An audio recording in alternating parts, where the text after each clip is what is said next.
उपनिषद में ही दो जगह प्रमाण है। एक प्रमाण है कि जैसे कोई कीड़ा इस डाली से अपने पूंछ को तब उठाता है जब अगली डाली पर अपने मुंह को रख लेता है। ये उपमा देकर के बताया गया कि जब जीवात्मा का अगला शरीर तैयार होने को मतलब एकदम गर्भ में जाने के लायक हो जाता है, तब जीवात्मा यहां से शरीर को छोड़ता है। एक तो ये है। और दूसरा प्रमाण है कि जीवात्मा पुरुष के गर्भ में होता है, पुरुष के गर्भ से फिर माता के गर्भ में जाता है, वो जन्म लेता है।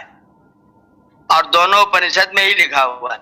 इसका मैंने जो सॉल्यूशन निकाला अपने तरीके से, वो मेरा विचार ये है कि मृत्यु दो प्रकार की होती है जी। एक मृत्यु तो है कि जब व्यक्ति धीरे धीरे धीरे धीरे धीरे धीरे मरता है। हम जो है बात करते हैं, फिर कहते हैं कि आज एक हफ्ता हो गया उन्होंने कुछ खाना ही नहीं खाया है। फिर हम उनको देखने गए, पता चला अब तो ये कल से तो उन्होंने पानी भी पीना छोड़ दिया है। अगले दिन फिर गए तो पता लगा अब ये किसी को पहचान ही नहीं रहे हैं। अगले दिन फिर गए तो बोले अब देखते हैं, आंखों से आंसू निकलते लेकिन बोल कुछ नहीं पाते, व्यक्त नहीं कुछ कर पा रहे हैं। और अगले दिन गए तो पता लगा कि बस अभी भी इन्होंने अंतिम सांस ले ली है जी। तो ये एक मृत्यु ये है। और एक मृत्यु एकदम सडन है, अचानक अकस्मात जा रहे थे बाजार सब्जी लाने, एक्सीडेंट हो गया। गए थे मॉर्निंग वॉक करने, चक्कर आ गया, गिर गए और खत्म हो गए।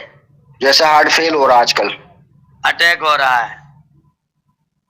तो एक मृत्यु तो वो जो धीरे धीरे धीरे धीरे धीरे श्वास बंद करते करते हुए, और एक मृत्यु हुआ कि एकदम अकस्मात हो गया। तो अकस्मात वाले में फिर व्यक्ति वायु में, जल में, अग्नि में, अन्न में, वीर में, पुरुष के गर्भ में, फिर माता के गर्भ में, इस क्रम में आता है।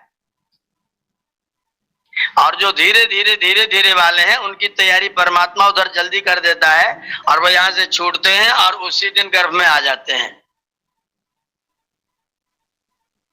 तो उपनिषद के दोनों कथन ठीक प्रतीत होते हैं।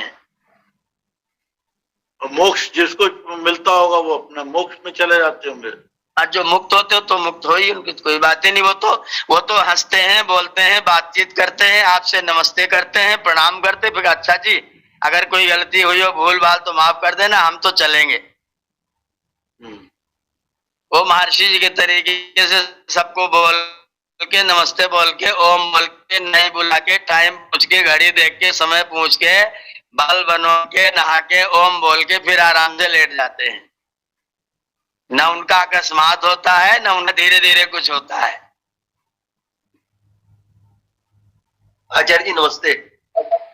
जी नमस्ते। नमस्ते। मैं ये निवेदन कर रहा था आचार्य जी कि अभी आपने बताया 40 दिन में उसका हो जाता है, मतलब जी शरीर मिलने। तो अगर यदि उस आत्मा को, उस जीवात्मा को उसके कर्म के अनुरूप शरीर नहीं मिला तो फिर 40 दिन में कैसे जाएगा आचार्य जी?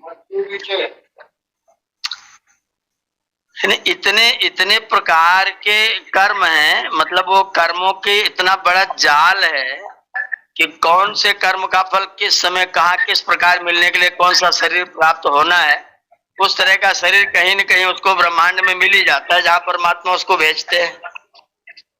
पर आचार्य जी योग दर्शन में तो कहा है, उसके एक्सप्लेनेशन में किसी ने बताया कि उसमें कभी कभी मतलब साल भी लग जाते हैं दूसरा शरीर मिलने में, उसको वेटिंग में रहना पड़ता है। लग सकता है। मैं तो जन्म लेने की बात कर रहा था। जन्म लेने में 40 दिन, अगर जन्म लेने की प्रक्रिया होनी तो 40 दिन लग सकता है अधिकतम, और जन्म तो वर्षों घूम सकता है। मैं भी ऐसा नहीं 40 दिन में हो ही जाएगा उसका जन्म। आचार्य जी ऐसा अकाल मृत्यु वालों के लिए है शायद? हाँ, जो इस तरह अकाल हो जाते हैं उनके लिए थोड़ा समय अतिरिक्त लगता है। जीवात्मा की अपनी मर्जी नहीं चलेगी ना, परमेश्वर की आदेश से जाएंगे वो जहाँ जाना है। बिल्कुल बिल्कुल बिल्कुल, वो व्यवस्था ईश्वर की ही होगी, उनको कौन से शरीर में कौन से कर्म का फल उनको प्रदान करना है, वैसा वैसा शरीर ईश्वर प्रदान करेंगे।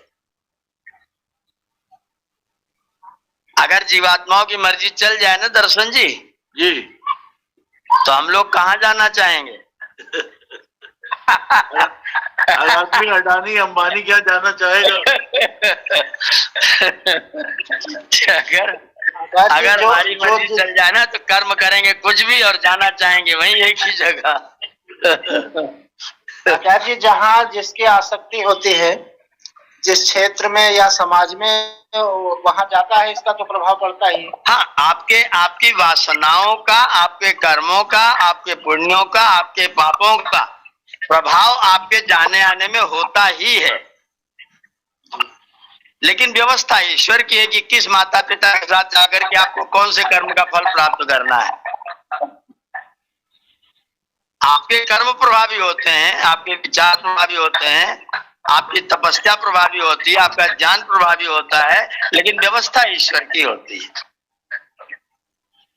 जैसे मान लीजिए आप अध्यापक हैं, आप बच्चों को पढ़ाते हैं, तो किसी बच्चे ने 10 में से 6 प्रश्न तैयार किए हैं, किसी ने 5 किए हैं, किसी ने 8 किए हैं, लेकिन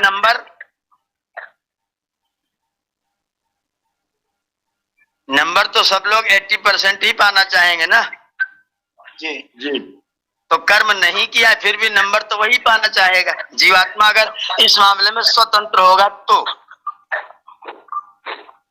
मैं परीक्षा की तैयारी कर रहा था, लेकिन मैंने 50% ही तैयारी करी, पर मैं थोड़ी चाहूंगा कि मेरे 50% किया तो मुझे नंबर 50% ही मिले। मैंने तैयारी भले 50% की, पर नंबर तो मुझे चाहिए 70, एक्सेलेंट चाहिए। इसलिए जन्म लेने में जीवात्मा स्वतंत्र नहीं है, वो ईश्वर की व्यवस्था में अधीन है। जैसे मान लीजिए मेरे घर में कोई बच्चा पैदा हुआ, तो मेरे घर में वो 2 साल 3 साल तक रहा, तो उसके उस जन्म में कर्म फल भोगने के मेरे साथ में 3 साल का ही कर्म था, उसका थोड़ा कर्म मेरे पास था, शेष बाकी दूसरों के पास था, फिर वो दूसरी जगह चला गया। बिना शरीर बदले भी उसी शरीर में दूसरे माता पिता के अपने कर्म फल अब उनके साथ जाकर के प्राप्त करेगा, तो दूसरी जगह से गोद ले लिया जाएगा, वहां जाकर के रहेगा। लंगड़े लुल्ले और विकलांग ये उत्पन्न जो शरीर लेकर के आते हैं, इसी का क्या परिणाम हो सकता है इसी में, जन्म पुनर्जन्म में? जिन्होंने अपने शरीर का पूर्व जन्म में दुरुपयोग किया है, वो जन्म के साथ में अंगहीन होकर के आ जाते हैं। जो लंपट हैं, व्यभिचारी हैं, अनेक लोगों से संबंध रखते हैं, परमात्मा उनको हिजड़ा बना देते हैं। उनके विचार में कामुकता होगी, लेकिन शरीर से कामुकता करने के लायक नहीं रहेंगे। जैसे परमात्मा ने आपको हाथ दिया दान करने के लिए, आप दूसरे की जेब से पैसा निकाल रहे हैं। परमात्मा ने वाणी दिया सत्य बोलने के लिए, आप असत्य बोल रहे हैं। परमात्मा ने नासिका दिया गंध और सुगंध का निर्णय करके ठीक रहने का, आपने सेंट के चक्कर में पूरा जीवन खराब कर रखा, सेंट में ही रहते हैं। हाँ स्वामी जी, समझ में आ गए। अपने शरीर से पुण्य कर्म करना है, आप अधर्म करने में जुटे हुए हैं। आंखों से गलत देखते हैं, कानों से बुरा सुनते हैं, नाक से गलत सूंघते हैं, जिह्वा से गलत बोलते हैं, रसना पता नहीं कहाँ कहाँ जाके टपकती रहती है। ये दुरुपयोग है। प्रलय के बाद भी जीवात्माएं रहती हैं आचार्य जी? बिल्कुल बिल्कुल, जीवात्मा तो अनादि है ना, वो कभी समाप्त नहीं होता है जी। पुनः जब फिर प्रलय अवस्था में भी जीवात्मा उसी रूप में रहता है, शरीर नहीं रहता है। सृष्टि के निर्माण जब होता है तो फिर वो पुनः जन्म लेती हैं।